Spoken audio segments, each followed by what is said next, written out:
বর্ষাকাল চলে এলো। আসসালামু আলাইকুম, সবাই কেমন আছেন? কে কোথা থেকে ভিডিওটা দেখছেন কমেন্ট করবেন।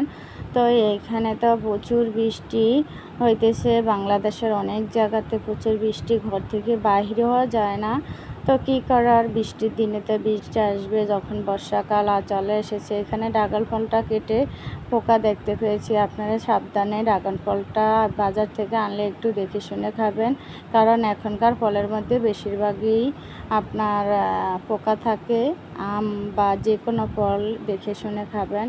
তো এখানে আমি আবার বৃষ্টি হইতেছে বাহিরে, তো সকালবেলায় ছাদ থেকে শাকগুলা পেড়ে রান্না করা শুরু করে দিয়েছি।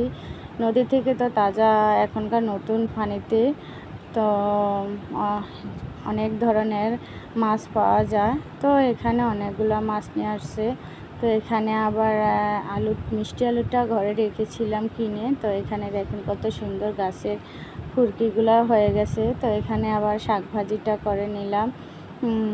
এটাই হলো কলমি শাকগুলা ভাজি করেছি। তো এখানে মানুষের সকালবেলায় অনেকেই নাস্তা করে, আমরা বউরা অনেক দেরিতে।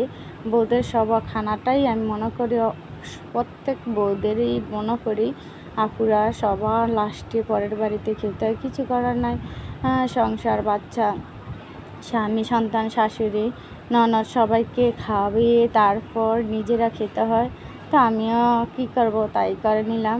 তো যখনই পরের বাড়িতে যতই কষ্ট করেন না কেন, একটা কথা মনে রাখবেন, দিন শেষে আপনি সুস্থ থাকলে আপনার পরিবারকে সবাইকে দেখতে পারবেন। আর যদি আপনি সুস্থ না থাকেন, আপনি আপনার পরিবারকে কখনো দেখতে পারবেন না, কারণ আপনার সন্তান, আপনার শ্বশুর শাশুড়ি, স্বামী সবাইকে সুস্থ হলে আগে আপনি সুস্থ থাকবেন। তো এটা সব মেয়েদেরই ভাবা উচিত। তো কারণ আপনি পরে থাকলে আপনার সন্তানের খাওয়ার পরের বারে রান্নাবান্না করবে কে? তো যারাই আমরা পরের বাড়িতে কষ্ট করি, সবার একটাই আশা, একটু ভালো পর্যায়ে যাওয়ার জন্য। তো আল্লাহ পাক যেন সবার আশাটাই পূরণ করে। অনেকে সারাদিন কষ্ট করে কিন্তু স্বামীর কাছ থেকে অনেক দুর্ব্যবহারটা পায়। তো এখান থেকে মন খারাপ করবে না এতে, কারণ যার যে অভ্যাস স্বভাব, আপনি আপনার স্বামীকে শ্বশুরবাড়িকে যতই ভালোবাসেন না কেন, কখনো ভালোবাসাটা আপনি ওদের কাছ থেকে আদায় করতে পারবেন না।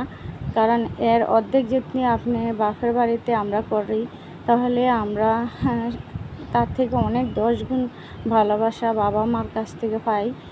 কারণ না করে শুয়ে থাকলেও বাবা মার কাছে, তো মা তো মাই। এবার আপনার স্বামীর মা আপনার স্বামীর কাছে প্রিয়, আর আপনার মা আপনার কাছে প্রিয়। তো সবাইকে ধন্যবাদ।